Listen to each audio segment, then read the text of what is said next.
Un petit tour de 3 ans en bourse et puis s'en va. Believe, le spécialiste de la musique numérique, qui capitalise quand même quasiment 1,5 milliard d'euros, donc c'est comme une valeur qui pèse un peu en bourse, qui a décidé de plier bagage et de sortir de la cote. Bonjour Eric. Bonjour mon cher David. Eric Lewin, rédacteur en chef des publications Zagora. Pourquoi Believe fait ce choix du retrait?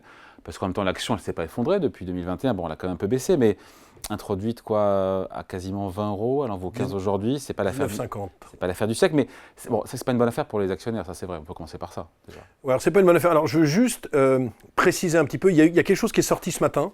Il y a une offre à 15 euros faite par la direction de Believe avec des fonds, mais il y a eu un communiqué ce matin où Believe dit qu'il y a une offre qui n'est pas vraiment une offre, un intérêt supposé à 17 euros. Et c'est pour ça que si les gens regardent Boursorama, ce qu'ils sont en train de faire, l'action Believe gagne 6% aujourd'hui. On est au-dessus des 15 euros, on est à 15,80 euros. Toute la problématique, vous parliez de sortie de cote, toute la problématique c'est que les fonds plus le président de Believe auront 71% du capital. Et pour sortir de cote, il faut dépasser les fameux 90% qui déclenchent l'offre publique de retrait. Donc on en est loin. Dans la mesure où, pour moi, cette offre sous-estime un petit peu toutes les potentialités de Believe. Je vous rappelle qu'il y avait une introduction en bourse à 19,50, qui était en bas de fourchette, puisque le haut de fourchette était 22,50, qu'on a baissé jusqu'à 9 euros, qu'il y avait des grosses rumeurs de marché, le titre était monté à 12,50 euros, et puis quand c'était à 12,50 euros, c'était environ il y a 3 semaines, on nous a annoncé cette opération sur Believe à 15 euros, mais qui, pour moi, N'aboutira pas. a peu de chances d'aboutir à 15 euros. A peu de chances d'aboutir à 15 euros et surtout sous-valorise Believe par rapport à tous ses concurrents, Spotify ou encore Universal Music. Spotify, ouais. Juste un mot, Believe, c'est valorisé 1,5 fois le chiffre d'affaires au cours de 15 euros alors que la moyenne du secteur est plutôt à 3. Donc pourquoi cette opération ? Alors pourquoi ce retrait? Encore une fois, parce qu'il n'y a pas c'est pas une catastrophe industrielle, loin s'en faut, puisque Believe se porte bien. Believe est en avance sur son plan d'affaires. Believe, c'est pas mal, si vous voulez, c'est 14% de croissance organique. C'est une marge d'EBITDA qui était à 3% l'an dernier, qui cette année sans doute sera à 5,5%. Donc le dossier va bien. La problématique, c'est que pour moi, ils sont entrés en bourse beaucoup trop cher. Avec effervescence, on se rappelle à l'époque, c'était le ministre du numérique. Bah oui, c'était la première licorne qui sonnait la clochette là chez Euronext. Ouais. Et donc ils sont venus un petit peu trop cher. Et puis la grande problématique, c'est ce que je dis chaque fois, c'est que les fonds small et mid caps ont eu des décollectes. Je vous rappelle quand même qu'il y avait 21 milliards dans les fonds small et mid. Il y a 5 ans, il n'y a plus que 15 milliards. Et donc l'action n'a jamais rencontré le succès, dans la mesure où c'est un beau dossier, mais qui n'était pas très rentable. Quand ils sont venus en bourse, on était juste au seuil de rentabilité. Et même là, quand vous êtes à 5% de marge d'EBITDA, ça veut dire que quand vous descendez dans le compte d'exploitation, sans être trop iconoclaste dans les choix, on est à 1 ou 2% de marge nette. Donc c'est vrai que c'est un dossier qui n'a pas rencontré le succès. Et en fait, en réalité, ce qui se passe en ce moment, David, il faut le comprendre, c'est quand vous êtes dans le monde du private equity, c'est-à-dire du non-coté, vous valez 25 à 30% plus cher. Donc qu'est-ce qu'ils ont fait? Qu'est-ce qu'il a décidé le patron de Believe? En réalité, je sors de bourse et je reste quand même au sein de la société, et dans 2 ans, 3 ans, 4 ans, 5 ans, je revendrai un gros du secteur à une valorisation nettement plus élevée, sauf qu'il y a certains actionnaires qui n'ont pas du tout envie d'apporter à 15 euros. Ni à 15, ni à 17 quand on est rentré à 19,50. Exactement, et puis vous avez certaines études qui sortent. Moi je pense que le bon prix pourrait être entre 18 et 20 euros. Si on fait vraiment un modèle économique sur ce dossier. Mais encore une fois, il y a beaucoup de sociétés en ce moment. On a eu un autre exemple, alors on sort un peu du champ de Believe, une société qui s'appelle Visiative, qui est dans l'édition de logiciels, qui elle aussi sort de bourse à 37 euros, avec un PDG qui s'associe avec des fonds, mais qui reste au capital. Donc de plus en plus, on a ce genre de choses, tout simplement parce que quand vous regardez le CAC Small en 5 ans, il fait plus 5, et le CAC 40 plus 50.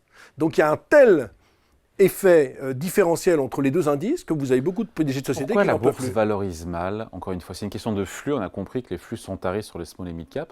Pourquoi est-ce que la bourse est incapable de valoriser correctement des licornes ou ces petits entre guillemets petits dossiers?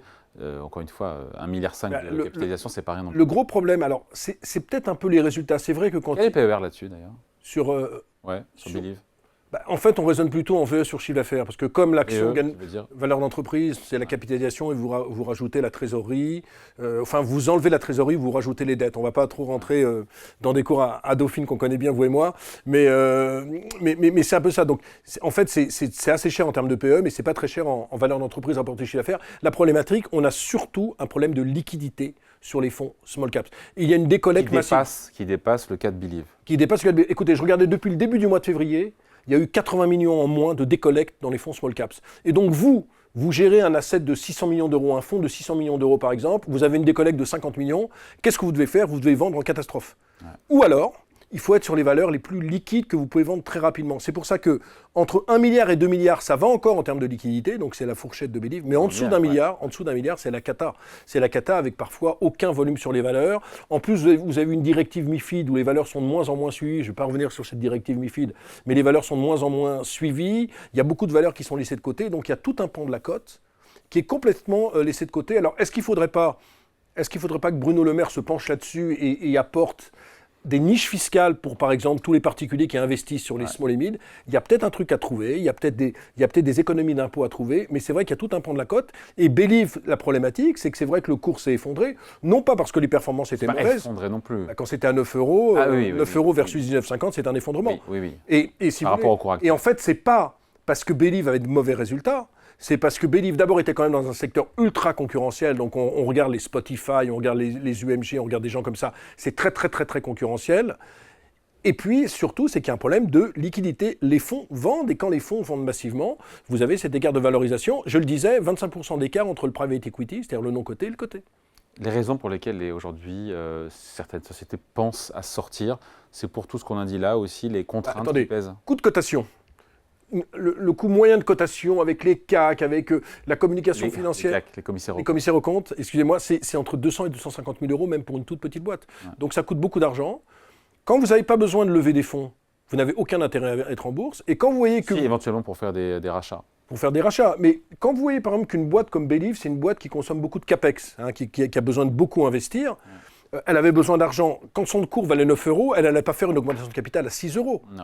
Donc, elle était coincée. Et donc, quand vous avez besoin soit d'aller chercher de l'argent, soit d'avoir une crédibilité auprès des investisseurs, vous n'avez rien à faire dans le monde du côté. D'ailleurs, en 2022, je crois qu'il y a 23 entreprises qui ont quitté la bourse. En 2023, 31. Et en 2024, ça va continuer. Il y a déjà des Clasquin, il y a déjà des Visiatives dans d'autres Parfois, il y a des boîtes qui quittent encore une fois parce qu'elles se font acheter, etc. Non, mais ce qu'il y a, si vous voulez, c'est qu'il y a 5 ans, vous quittiez la bourse parce que vous étiez racheté. Donc vous étiez PDG, vous restiez 1 an dans la bourse, puis vous preniez un chèque, ciao, bye bye, vous alliez aux Bermudes, aux Bahamas ou à Miami. Maintenant, c'est les PDG qui vont voir des fonds en disant « Écoute, j'en peux plus de ma valorisation, je voudrais me faire racheter, aide-moi, et moi je reste au board, je gère la boîte, mais j'ai besoin de toi. » Et donc c'est une problématique complètement différente. On l'a vu sur Chargeur également, le patron reste en place, mais il lance une opération financière à 12 euros, parce que son action à 8, 9 euros, il n'en pouvait plus. Et on a de plus en plus d'événements comme ça, et je vais vous dire une chose, ça va continuer, parce que tant qu'on ne trouvera pas des avantages fiscaux, ou tant qu'il n'y a pas la liquidité qui reviendra, mais on se demande quand est-ce que la liquidité va revenir, parce qu'on a un CAC 40 au plus haut. C'est comme les gens qui reportent une introduction en bourse en ce moment en se disant les conditions de marché sont pas bonnes. Si les conditions de marché sont pas bonnes actuellement, quand est-ce qu'elles seront bonnes? Pour Ampère de Renault, on peut le comprendre, puisqu'aujourd'hui les voitures électriques sont un peu boudées. Ampère Renault, c'est une autre chose. Ampère s'est rendu compte que les spin-offs en ce moment ne faisaient pas recette. Je vous rappelle qu'hier, EuroAPI quand même s'est effondré de 40%. EuroAPI, spin-off de Sanofi qui s'est introduit à 12, qui est monté à 19 et qui vaut 4 euros. Donc c'est vrai que les spin-offs, c'est-à-dire les sessions d'actifs, ne font pas recette. Et Renault pensait pouvoir développer Ampère sans passer par une cession. Donc c'est un peu logique parce qu'il y avait du free cash flow chez eux. Mais sinon, dans le reste des cas, les sociétés sortent de bourse parce qu'elles sont très mal valorisées. Oui, et donc il y en a de plus en plus qui sortent. Et il n'y en a pas qui rentrent. Et pas pour de bonnes raisons. Et il y en a peu qui rentrent. Le marché des introductions est toujours en panne. Toujours en panne. Et puis je vais vous dire, moi j'ai regardé les introductions en bourse exprès pour cette émission depuis 5 ans. Il y a 92% des introductions en bourse qui cotent en dessous du cours d'émission. Donc très honnêtement, vu le massacre qu'il y a eu... C'est une espèce d'atrophie quand même, ça. Bah oui, mais vous savez pourquoi? Du marché. Bah oui, mais la grande problématique, c'est que les introductions en bourse, moi j'ai fait un peu de banque d'affaires dans ma prime jeunesse.